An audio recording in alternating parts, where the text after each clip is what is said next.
Hello, welcome back to the Out of Spec podcast. I am your host, Jordan Schieffer, joined by good friend Dominic Yoni from the Inside EVs podcast you may all know and love. And of course, you are the forum moderator for Inside EVs, I believe, as well, correct?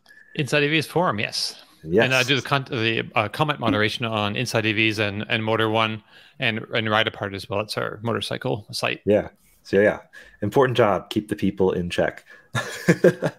But Dom, for those who didn't know, was actually out here a few weeks ago. I picked him up from the airport in my Miata, which was entertaining as hell because he had his guitar in tow, which didn't fit in the trunk. So go see Kyle Connor's YouTube channel. I think it's just called Kyle Connor on YouTube. Yes, Kyle Connor.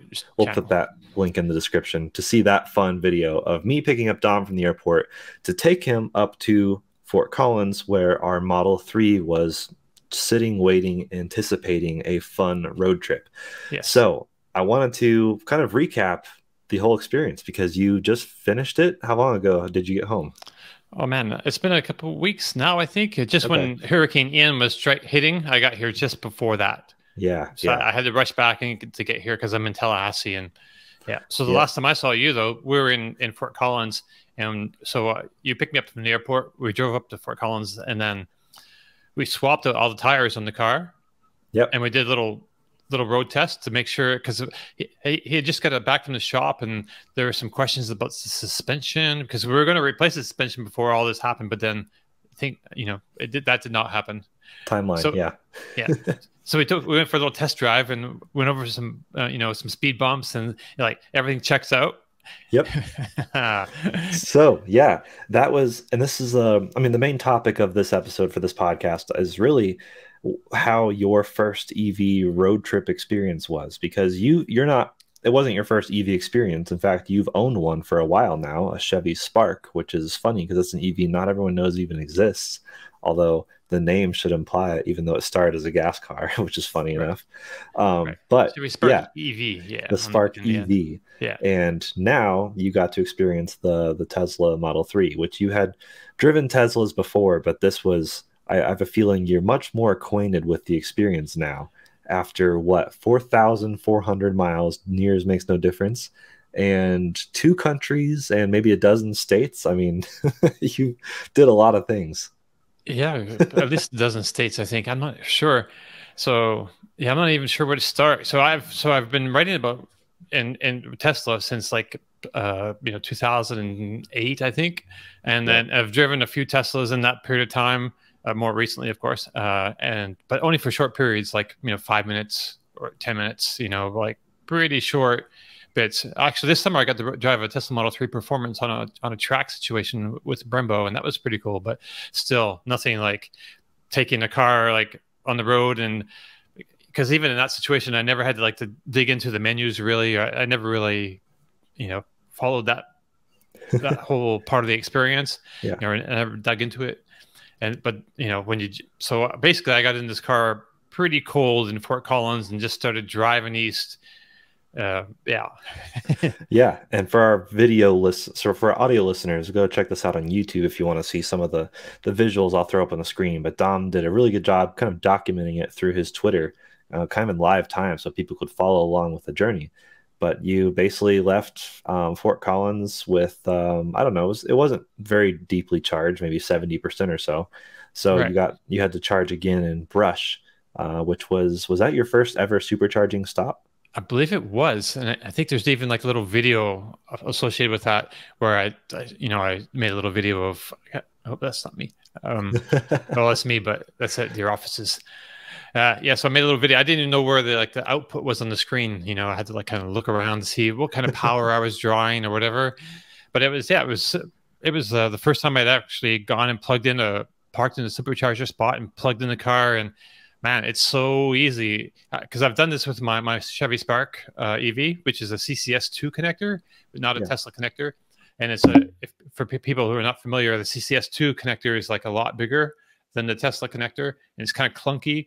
And I've had a hard time actually getting the cord to reach past the short hood of my car to plug it in, and it's like a challenge, a chore, a job. It's not like the Tesla thing is so just stick it in there, bang, walk away. It's like so incredibly simple that after experiencing this whole thing, I think like OEMs are nuts Yep. for not adopting the Tesla standard. Just like total idiots. They are, Like yeah. it's I don't know. The Tesla cable is much slimmer, and we talked about on a previous episode we had with Brandon about liquid cooling and just how really well implemented Tesla strategy is versus the CCS cables tend to be much more bulky and I mean manageable, but also they have to accommodate for different cars that put charging ports in different locations, and it's just True. not standardized. It's not the driver's side rear like every single Tesla. So that is a challenge. But you got to experience, yeah, firsthand how good the Tesla infrastructure is and also just how easy it is to operate. I mean, Yes. I kind of took you on that little loop around Kyle's neighborhood at first just to make sure you were acquainted with the car, and it was easy for you to pick up on, and I guess you got everything going. I mean, we took that little test drive and we were listening to for the suspension. We were wondering maybe if the suspension wasn't fixed yet. We thought it was, but it turns out it may not be exactly fixed. Like a complete lock, and if you Oh, it makes some funky noises. Like yeah. and over certain rough roads, you can tell there's like the bushings are kind of shot really. But on smooth roads, you can't tell. It glides down like a smooth road, like a figure skater on ice. Basically, it's like Yeah. yeah, it's so sweet. Um, yeah. So the supercharging network was like super awesome. I stopped at so this whole trip was like 9 days. I drove like east from Fort Collins to the Detroit, Ontario border crossing at Windsor, Detroit Windsor border Yep. crossing, and they let me into the country.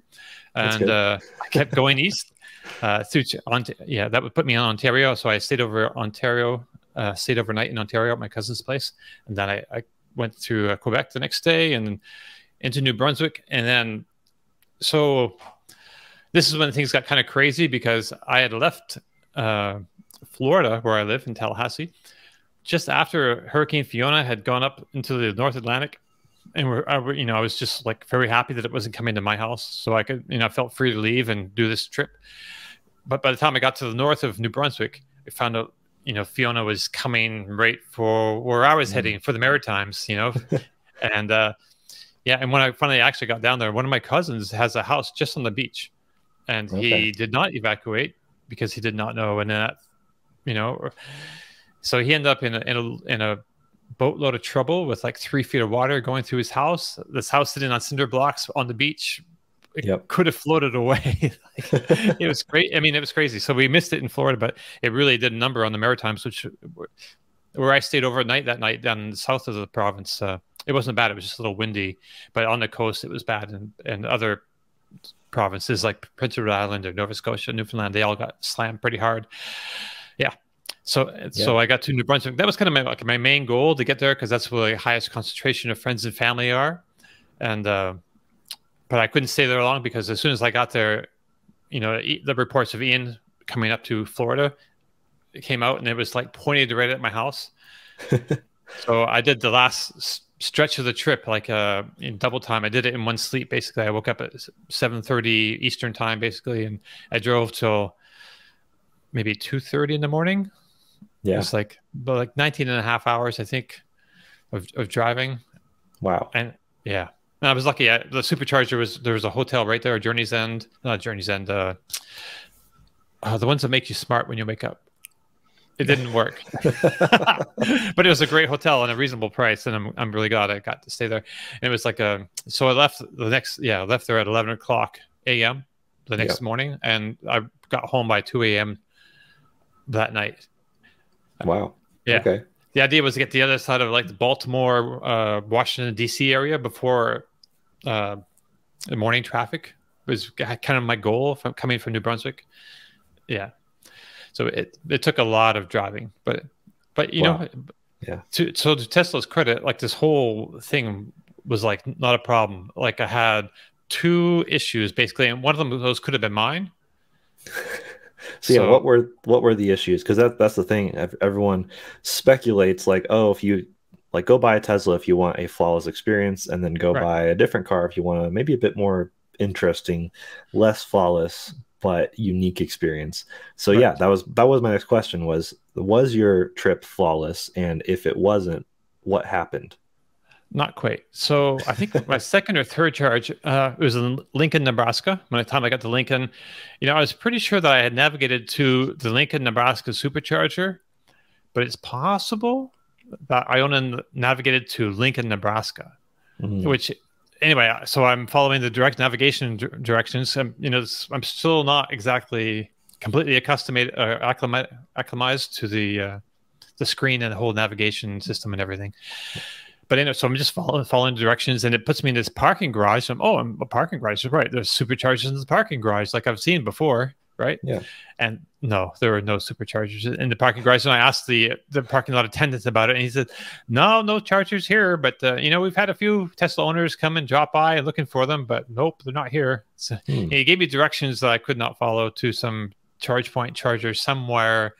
But then before long, I figured out actually how to get to the actual Lincoln, Nebraska superchargers, and they were very far away. I was pretty low on charge, but it was plenty to get there. So that was not necessarily the Tesla network's fault, but yeah, I don't know.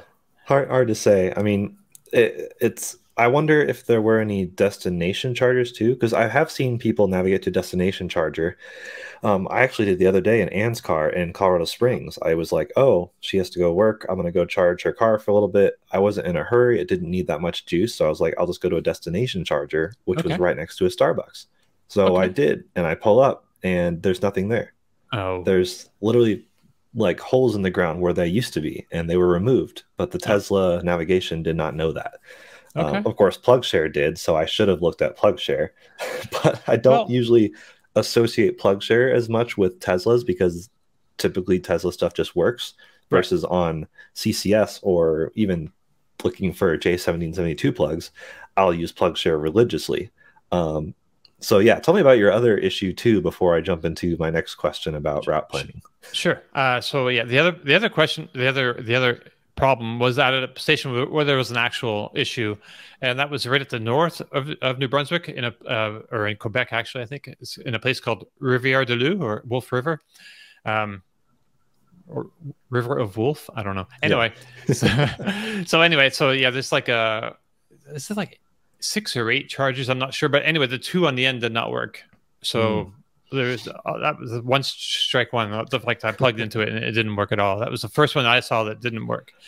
And then I went over and plugged in the next one that did work, and a gentleman came over and like waving his hands and talking at me, and just trying to explain to me in French actually that none of the stations were getting like full power. Everyone's like limited to like 40 or 50 kilowatts, and apparently it turns out that's been an issue there for quite a while. It's something to do with the power coming to the location. So it just needs to be, the whole location needs to be upgraded to the next, it needs a different power connection. And since Tesla is installing their version 4s now, I suspect they're kind of putting off, fixing this one up until that's ready to go into place. But it's really a key kind of charging location. It's like all the traffic coming from New Brunswick to the maritime provinces to Quebec it's like a choke point, right? Yeah. Kind of, and so all the traffic funnels through that one place, and kind of needs to be working. Yeah, it's a weird place for them. I understand the logic of behind kind of waiting and just letting Sure. it slide as long as possible till you can upgrade. But at the same time, high traffic places like that, they really should have upgraded way back when version 3 was becoming a peak. So, but yeah, it's not always perfect, and we've seen that with our our big Race to Vegas series on out of spec motoring, where some of the Tesla supercharger stops between Denver and Vegas were still slower and like version 2s, some were even version 2s that were speed limited, which may have just been a day issue, but who knows, maybe it was longer term. But that was weird and interesting because the route we chose had actually better CCS stuff than Tesla's superchargers, not necessarily because of uptime. The CCS had their own issues, but Tesla's chargers had some problems as well. So it sounds like you didn't have a flawless experience, but in general, I mean, do you know how many supercharging stops you actually made total? I made 35 supercharger stops. So 33 out of 35 being flawless is really good. Yes. And the two that weren't flawless weren't actually like One of them could have very well been my fault. And then it could have. I'm like at the time I was like pretty yeah, sure I'd done everything right, but yeah, you know, it was being so new to me and everything. yeah. I would shoulder the blame on this for that one. Yeah. But yeah, it nothing left you truly stranded, which is great. I think Right. people still have hesitancy about driving electric cars, especially long trips. And I think the more we do it, the more we share our story, the more Right. easy it feels. And so I guess something else that people tend to think about a lot is the route planning itself. So did you actually use just Tesla's in route guidance in the car, or did you do other things and check other apps? I did not. I just used the Tesla system. I did not even. Nice. So there's a better route planner. Is a Hmm. very well known one that people use for trips like this, but I did not use it. And the other one you mentioned earlier, PlugShare, Hmm. is a great app for checking out individual stations and see what experiences other people have had, as you know, as well as just like locating stations. Yeah. But yeah, there's good reviews on that as well to keep up to the date up to date information.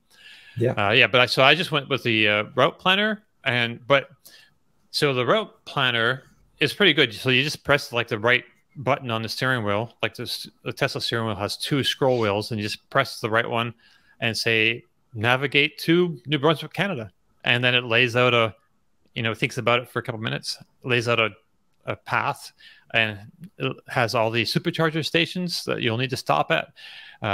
What percentage of battery you should have when you arrive, and how long you'll be there before they send you off to the next one. Hmm. But it's pretty conservative, so they'll give you more juice than you really need generally, and Yeah. they won't let you go too low. So, but the thing is, when you're doing a long trip like this, you kind of want to arrive at a supercharger just as empty as possible. Yeah. So For optimum charging speed upon plug-in, and yes. looks like you did get it fairly low. I mean, a couple times you tweeted like here, it says you would arrive in Florence with 1%, and then it said 2%. So yeah, what's the lowest you got the car? Let's see. I've got a 5% here. Does you see a 2% somewhere? Well, not on the car, just showed you what you would arrive at the supercharger with. Oh, right. It was the Okay, that one car's didn't projection. happen. Yeah, that did not happen. There was one point where I was tempted to try that, but I wasn't sure because then it started giving me the message of you'll have to drive, Oh, below a certain speed to yep, arrive to reach your. So I wasn't sure. So it gave me that 2%, thing message first, and then yep. later on it gave me that drive slower message. So I didn't want to run out anywhere, so I just stopped it. But there was an intervening supercharger, so I just stopped real quick and Okay, got yeah, enough to go on because I wanted to hit that one for sure because there was like a big what was it called? Uh, Bucky's yeah. truck stop, and I wanted to check out the Bucky's Oh yeah, situation. It was pretty good actually. Uh, classic. yeah, but yeah, generally it was like there's a few 7%, but a lot of more like 15%. As it went along, I kind of, but it all depends. Sometimes there's an 8%, 5%, 7%, but sometimes they were higher because I just wanted to have a cushion for something for some other reason. So Yeah. yeah, So yeah, so what I guess kind of to sum it up, I mean, what are some things you learned that you didn't expect to? Because this was a pretty new experience and you were definitely beaming with excitement when I picked you up. So I was right. excited to see what you thought after the fact now that we're debriefing. Excitement. I was mostly scared because it was like a totally new thing. I'm just like throwing myself at this thing. I mean, it should be okay, right? But it's Yeah. still totally new. And I had a lot of stress about like bringing the car into Canada Hmm. because it was not my car. And they asked me at the border too. It's like, "Is this your car?" I'm like, "No." Like, okay, go ahead. Have a great day. I'm like, oh, are you kidding me? All Yeah. this stress. But man, what do I? So I'm So trying to yeah, think what was most surprising about like so. the ease of What you navigation, learn. I wasn't surprised too much, a little bit. You know, I really loved the way I drove, and I had an idea about that before, but there's nothing to give you an indication of how, like, in the seat comfort and all that, Mhm. all the ergonomic kind of things. It's hard to get a good idea of that, even if you have like an hour or two with the car. But when you have, you know, 100 hours or whatever it was in the car, it was freaking great. It's Yeah, like the seats are comfortable, had like no back pain or no. It's like it's just felt so great, like, and all the time. I'm sure it was more comfortable. I mean, you got to experience the Miata for about an hour and a half between the airport and Fort Collins, and Right, I'm sure that was more. The Model 3 was a huge sigh of relief. So I think I told you I took the Miata on a 5,000-mile trip last fall, and right, I think at the end of that trip, I was like, wow, that was really fun. But man, if I only had the Model 3 seats, the right. comfort, the Oh my God, ergonomics. yes. And you can't sleep in the Miata too, right? No, I can't. So that's another big difference. So I end up sleeping in the back seat one night, Nice. like Okay. the first night, and which was actually not was a lot better than I thought. You know, I'm Hmm. like 6'2". I'm kind of tall, but it seemed to fold well enough in there. But the next night, I bought an inflatable mattress, Yep. and I folded the back seats down, and I cram my. Actually, this was a bad idea. In the future, I will get like a very thin gel mattress or Oh something, yeah. Yeah. because an air mattress takes a lot of room. That so yeah, there's because it's a trunk, like a sedan, it has a trunk. Your legs are basically in this like kind of smallish Yeah. space. You know, it's not super roomy, not super comfortable with the air mattress. But anyway, it was fine for one night, and then I stayed at friends and family or hotels the rest of the way, pretty much. Yeah. Makes Um, sense. Well, but that's awesome. I mean, sounds like it was a really good experience, and you, I mean, learned some things, but mostly just like gained experience from the things you kind of already knew. Because, like you said, you've been writing and following Tesla for a right. long time. So now it's putting all that knowledge into practice. And sounds like you had a great time. I enjoyed following along on Twitter. So hopefully some other people did as well. And yeah, I'm glad you're enjoying the car. Would you buy a Model 3? Or, I mean, we'll do a future episode with you about your whole car shenanigans because you're in the market, but not That's right. necessarily for a Model 3, I guess. Not for. I mean, I wish I was in the market for a Model 3 because, yeah, I would be very happy with the Model 3. Even not. So this is like the performance, which is Hmm. great, but I really like to have the extra range. So performance usually takes away a little bit of range. I think I'd like to have a bit of extra range. So this one had only like maybe 230 miles. So Yeah. my supercharger stops were kind of close together. If with a brand new Tesla with a lot of long range, Hmm. I could have passed like a lot of I hit like what was it 35 superchargers. Yeah. It would have been a lot less than that. Uh, Okay. Yeah. yeah, well, a lot less. I'm at least 10, probably less. Yep. I'm thinking. Makes Yeah, sense. yeah, Yeah. Well, I mean, it sounds like a good experience and glad to take part at least in the very beginning of getting the wheels ready and because we basically switched wheels and yeah, just go watch the video of me and Dom on Kyle's channel. We like hacked Kyle's channel and did a video of putting the wheels on with all season tires just in case you got stranded in snow, which doesn't look like you did, but you know, not better yet. safe than sorry, I guess. It's got to come back to Colorado though, right? Yeah, at some So, point back to Colorado, depending on timing, maybe you'll bring it back, or maybe I can fly down and drive it back. It looks like my right. parents are looking to maybe move just an hour or so from you, so Oh, really? that'd be kind of fun. Can you say what Um, town? I don't remember what town, but I remember looking it up at one point to see how Georgia? close you were. Um, no, it wasn't Georgia. Alabama? No. Okay. Yeah, I'll need to check. I'll get back All with right. you on that. But sounds like I'll come visit at some point regardless. But yeah, Sweet. thanks for sharing the story. And hopefully our audience learned something, or maybe they have questions. And if you do have questions, leave them in the comments below. Let us know about your crazy Tesla road trip experiences or just your first EV road trip. Was it good? Was it bad? Was it in a Tesla? I know me and Ahmad took his EV6 on out of spec motoring. That was his first road trip experience in an EV. It was an EV6 in the dead of winter with no preconditioning. So that was a bit more rough than your experience, it Challenge. sounds like. Challenging for sure. Yeah. So it really is amazing how dependent it is on the actual car itself. But thanks for sharing, Dom. And My for pleasure. those of you who want to follow along, go see his Twitter at Dominic_Y. And of course, you'll probably see him around the Inside EVs emporium of podcasts and forums and all sorts of things. Ecosphere. Ecosphere.